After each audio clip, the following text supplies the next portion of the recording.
Hello అండి. నమస్తే. నా పేరు మునిశేఖర్. ఈరోజు ప్రధాన పత్రికలైన ఈనాడు, సాక్షి వాటి యొక్క బ్యానర్ వార్తలన్నీ మనం చూద్దాం. ఈరోజు తోట పంటల్లో తోపులు వీరు అంటూ ఒక బ్యానర్ వార్త రాశారు. అంటే అరటిపండు అరటికాయలు పండించడంలో వీళ్ళు విదేశాలకు కూడా ఎగుమతి చేస్తున్నారంట. దాని గురించి చంద్రబాబు నాయుడు గారు వీళ్ళని కొనియాడారు. వీళ్ళని మెచ్చుకున్నారు. మెచ్చుకుంటూ ఇక చాలా వీళ్ళ తోటపూరి పంటల్లో తోపులు వీరు అంటూ ఒక బ్యానర్ వార్త రాశారు. దాని గురించి మనం చూద్దాం. రాయలసీమ ఉద్యాన హబ్బుగా మారుస్తాం.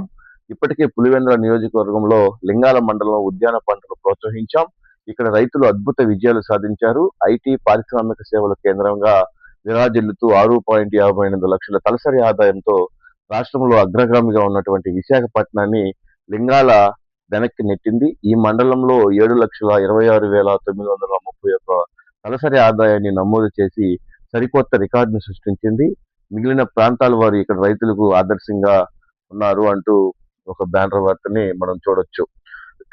అంటే ఆర్థిక వృద్ధి, అధిక తలసరి ఆదాయం అనగానే ఐటీ కారిడార్లు, భారీ పరిశ్రమలు ఉన్నటువంటి మెట్రో నగరాలే గుర్తొస్తాయి. కానీ సాంప్రదాయేతర ఆధునిక ఉద్యాన పంటల్లో సాగులో ఒక సాదాసీదా గ్రామ ప్రాంతం రాష్ట్రంలోని సంపన్న నగరాలతో పోటీ పడే స్థాయికి ఎదిగిందంటే అది వైఎస్ఆర్ జిల్లా కడప పులివెందులలో నియోజకవర్గంలోనే అంటూ ఆయన చంద్రబాబు నాయుడు గారు ఆ పోయినటువంటి విషయాల గురించి మనం ఇక్కడ తీసుకోవచ్చు.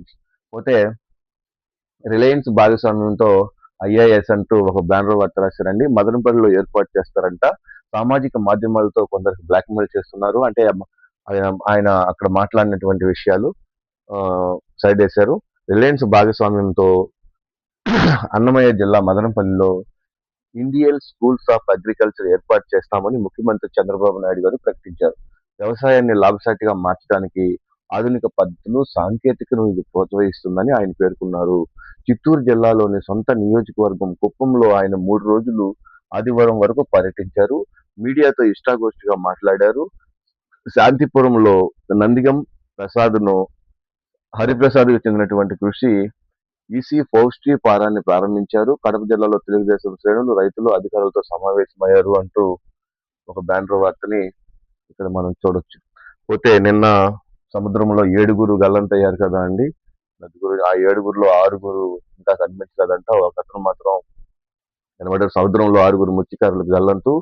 మరొకరిని రక్షించినటువంటి వాణిజ్య నౌకా సిబ్బంది వేటకి వెళ్లి తిరిగి ఉండగా బోటు మునిగిపోయిందంటే కొనసాగుతున్నటువంటి గాలింపు చర్యలు రంగంలోకి కోస్ట్ గార్డ్ నౌక, హెలికాప్టర్ అంటూ ఒక బ్యానర్ వార్త చూడొచ్చు. విశాఖ చేపల వేట నుంచి వేటకు వెళ్లి 6 మత్స్యకారులు గల్లంతయ్యారు. వేట ముగించుకుని శనివారం తిరిగి వస్తుండగా బోటు తిరుగుబాటంలో ఈ ప్రమాదం జరిగింది. ఆ సమయంలో అందులో 7 మత్స్యకారులు ఉండగా ఒకరిని సురక్షితంగా బయటపడ్డారు. మిగిలినటువంటి 6 ఆచూకీ లభించలేదు. వారి కోసం కోస్ట్ గార్డు, మైరన్ పోలీసులు, నౌకాదళ సిబ్బంది ముమ్మరంగా గాలింపు చర్యలు చేపడుతున్నారు. ప్రమాద విషయం తెలియగానే ముఖ్యమంత్రి చంద్రబాబు, ఉప ముఖ్యమంత్రి పవన్ కళ్యాణ్ ఉన్నతాధికారులతో మాట్లాడి వెంటనే సహాయ చర్యలకు ఆదేశించారు అంటూ ఒక బ్యానర్ వార్త చూడొచ్చు. ఈ మత్స్యకారులు చాలా వాళ్ళ ప్రాణానికి చాలా ప్రమాదాలు ఉంటాయండి. తప్పదు. కానీ వాళ్ళకి అదే జీవనోపాధి. దాని గురించి రాశారు. పోతే దక్షిణ కొరియాలో లోకేష్ గారు పర్యటిస్తున్నారండి. అక్కడ మాట్లాడిన మాటలు కొరియాకు భారత్లో నమ్మకమైనటువంటి భాగస్వామి ఏపీ. సియాలో తెలుగు డయాస్పోరా కు సమావేశంలో మంత్రి నారా లోకేష్ అంటూ ఒక బ్యానర్ వార్తను మనం చూడొచ్చు. ప్రవాసాంధ్రులు విదేశాలకు రాష్ట్రానికి బ్రాండ్ అంబాసిడర్లుగా వ్యవహరించాలని మంత్రి నారా లోకేష్ పిలుపునిచ్చారు.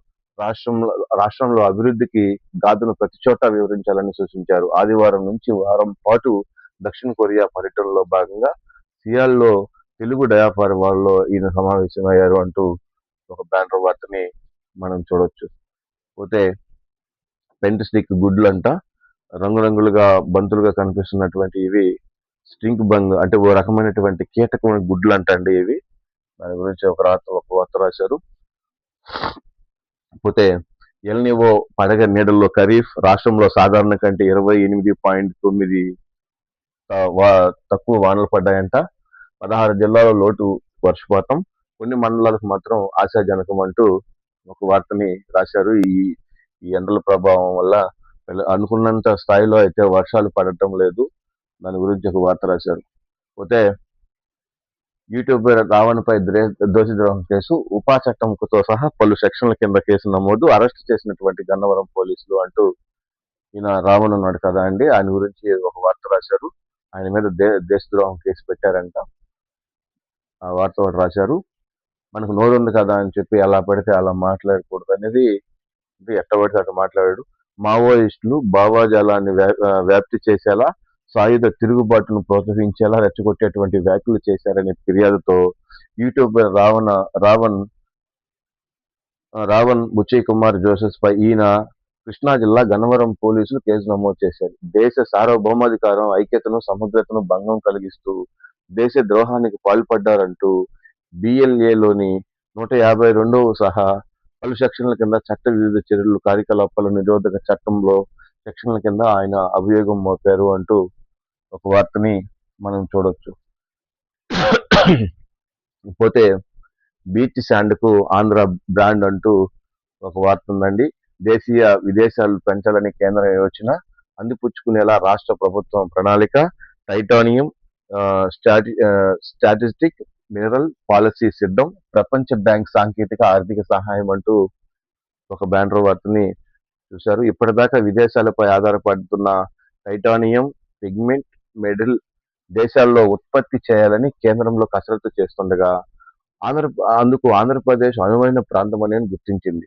రాష్ట్ర ప్రభుత్వం తదనుగుణంగా పాలసీలు రూపొందిస్తుంది అంటూ ఒక బ్యానర్ వార్తను చూడొచ్చు.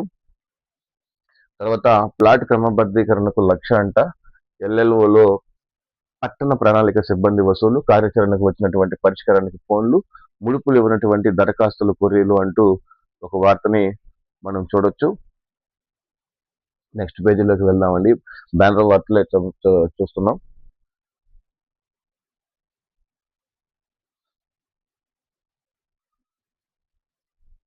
పోతే ఇక్కడ ఖర్చు భయపెట్టింది, సైకిల్ ఊతమిచ్చింది అంటూ ఒక వార్తను చూడొచ్చు. తిరుపతి నుంచి మదనపల్లికి వెళ్లే మార్గంలో చిన్న గొట్టిగుళ్ళ వద్ద ఓ కౌలు రైతు కష్టాలు ఇవి.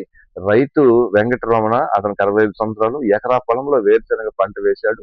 అంత సేద్యం చేయాలంటే కాడెడ్లు కూలీలు భారం చేయలేక దాంతో ఆయన ఒక సైకిల్ కి ఇట్లా నాగిళ్ళు వేసుకుని అట్లా దుంతున్నాడండి. చాలా ఇంపార్టెంట్ అయినటువంటి వార్త రాశారు.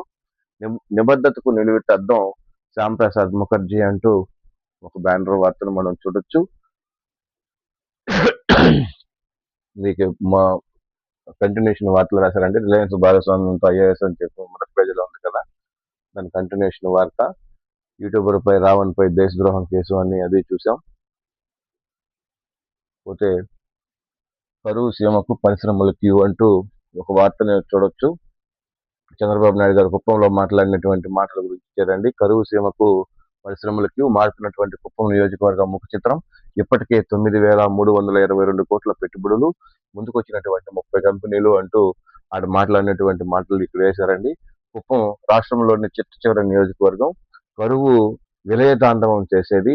1200 నుంచి 1500 అడుగుల లోతులో బోర్లు వేస్తే కానీ నీళ్లు పడేవి కావు. నిత్యం కిక్కిరిస్తే రైతుల్లో బెంగళూరుకు వెళ్లి అక్కడ భవన నిర్మాణ కార్మికులు సెక్యూరిటీ గార్డులుగా పనిచేసుకునేవారు. అక్కడ నుంచి ప్రాతినిధ్యం వహిస్తున్నటువంటి సీఎం చంద్రబాబు అనేక అభివృద్ధి కార్యక్రమాలు చేపట్టి కొంతవరకు మార్పు తీసుకొచ్చారు. అంటే ఆ కుప్పం కూడా వస్తున్నాయి, అక్కడ చేసేటువంటి ప్రాబ్లమ్స్ ఒకప్పుడు ఎలా ఉండేటివో సీఎం చంద్రబాబు గారు చెప్పుకొచ్చారు. పోతే బంగాళాఖాతంలో కేంద్రీకృతమైనటువంటి వాయుగుండం అంటూ ఒక వార్త ఉందండి. వాయువు బంగాళాఖాతంలో ఉత్తర ఒడిశా, పశ్చిమ బెంగాల్పై తీర ప్రాంతంలో వాయుగుండ కేంద్రంపై ఉందని రాష్ట్ర విపత్తు నిర్వహణ శాఖ మేనేజ్మెంట్ డైరెక్టర్ ప్రముఖంగా వెల్లడించారు అంటూ ఒక వార్తని చూడొచ్చు. నెక్స్ట్ పేజీకి వెళ్దాం.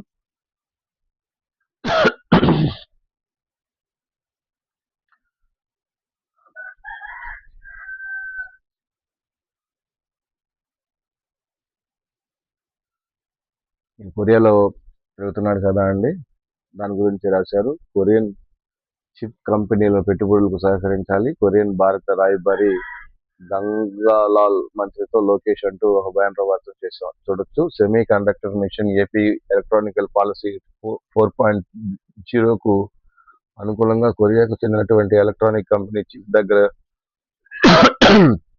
జాల ఏపీలో పెట్టుబడులు పెట్టేందుకు సహకరించాలని దక్షిణ కొరియా భారత రాయబారి గౌరంగ లాల్ దాస్ ను లోకేష్ గారు కలిశారంట. దాని గురించి రాశారు. పోతే అపూర్వం ఎప్పటికీ మధుర జ్ఞాపకం అంటూ ఒక బ్యానర్ వార్త. 59 ఏళ్ళ తర్వాత కలుసుకున్నటువంటి పూర్వ విద్యార్థులు కలయిక అంటూ ఒక బ్యానర్ వార్త చూడొచ్చు. బీచ్ శాండ్ ఆంధ్రలో బ్రాండ్ అంటూ అది కంటిన్యూషన్ వార్తనండి. సో ఇదండి. ఒకసారి మనం సాక్షికి వెళ్దాం. సాక్షిలో ఏముందో ఒకసారి క్లారిటీగా మనం ఒకసారి చూద్దాం.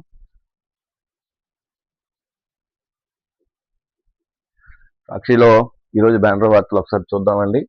15న వైఎస్ జగన్ భీమవరం పర్యటిస్తారంట. దాని గురించి ఒక వార్త రాశారు. పోతే ఫారాలు ఎక్కడ సార్, ఎన్యుమిలేషన్ ఫారాలను అందక ఓటర్లు గగ్గోలు, అన్ని జిల్లాలకు అదే పరిస్థితి, వైఎస్ఆర్సీపీ ఓటర్లు టార్గెట్ అంటూ ఒక బ్యానర్ వార్తని మనకు చూశారు. అంటే ఇప్పుడు ఓటర్ల లిస్ట్ జరుగుతూ ఉంది కదండి, వాటి ఫారాలు ఎక్కడ అంటూ దాని గురించి ఒక వార్త రాశారు.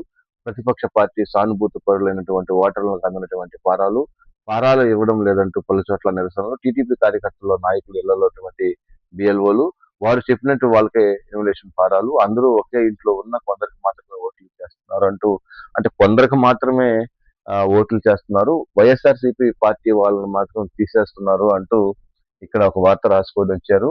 దీంట్లో ఎంతవరకు నిజం ఉందో ఎంతవరకు అబద్ధం ఉందో మీరు చూడొచ్చు. మీ గ్రామాల్లో కరెక్ట్ గా జరుగుతుందా లేదా ఒకసారి కామెంట్ చేయండి. పోతే సాఫ్ట్వేర్ ఉద్యోగిని దారుణ హత్య అంటూ ఒక బ్యానర్ వార్త చూడొచ్చు. రైలు ఢీకొని ఒకే కుటుంబానికి చెందినటువంటి 4 దుర్మరణం అంటండి. చాలా బాధాకరం. ఒకే కుటుంబానికి చెందిన 4 ఏలూరు జిల్లా ఉంగుటూరు మండలం చేబ్రోలు రైల్వే స్టేషన్ వద్ద రైలు ఢీకొని దుర్మరణం చెందారు. ఇది ప్రమాదమా లేదా ఆత్మహత్యలు అనే కోణంలో పోలీసులు దర్యాప్తు చేస్తున్నారు అంటూ ఒక వార్తని చూడవచ్చు.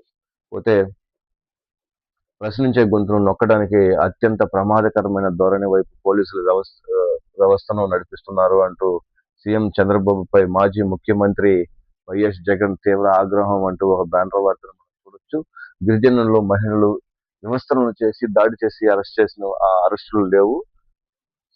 గిరిజనుల మహిళలను వ్యవస్థలను చేసి దాడి చేసిన అరెస్టులు లేవు. సోషల్ మీడియాలో ప్రభుత్వాన్ని ప్రశ్నిస్తే మాత్రం కేసులు, అరెస్టులు, చిత్రహింసలు, నాన్ బెయిలబుల్ కేసులా అంటూ ఒక వార్త చూడొచ్చండి. రాష్ట్రానికి కావాల్సింది రౌడీలా, పోలీసు రాజ్యం, జంగిల్ రాజ్యం కాదు, ప్రజలకు భద్రత, బాధ్యతలు న్యాయం చేసే వ్యవస్థ కావాలి అంటూ ఆయన మాజీ సీఎం జగన్మోహన్ రెడ్డి గారు మాట్లాడిన దాని గురించి సాక్షిలో రాశారు.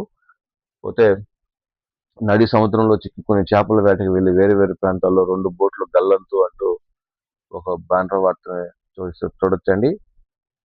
పోతే జోన్ల వారీగా సదరం స్పాట్లు బుకింగ్ అంటూ ఒక వార్త చూడొచ్చు.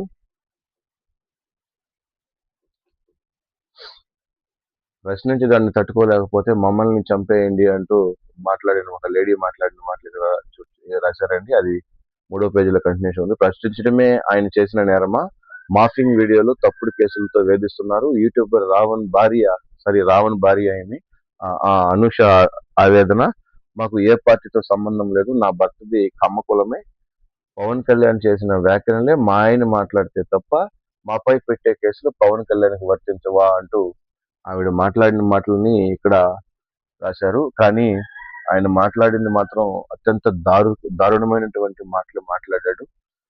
ఆమె ఇలా మాట్లాడింది. ఓకే, ఎల్నివో విశ్వరూపం, రెడ్ లిస్ట్ లో రాయలసీమ, జూలై సెప్టెంబర్ మధ్యలో తీవ్ర ప్రభావం ఉంటుందని చెప్పి సాక్షిలో కూడా రాశారు. సో ఇదండి, కొంచెం హెల్త్ కొంచెం గొంతు ప్రాబ్లంగా ఉంది. ఇదండి సాక్షిలో కూడా. కంటెంట్ నచ్చితే లైక్ చేయండి, సబ్స్క్రైబ్ చేయండి. Thank you.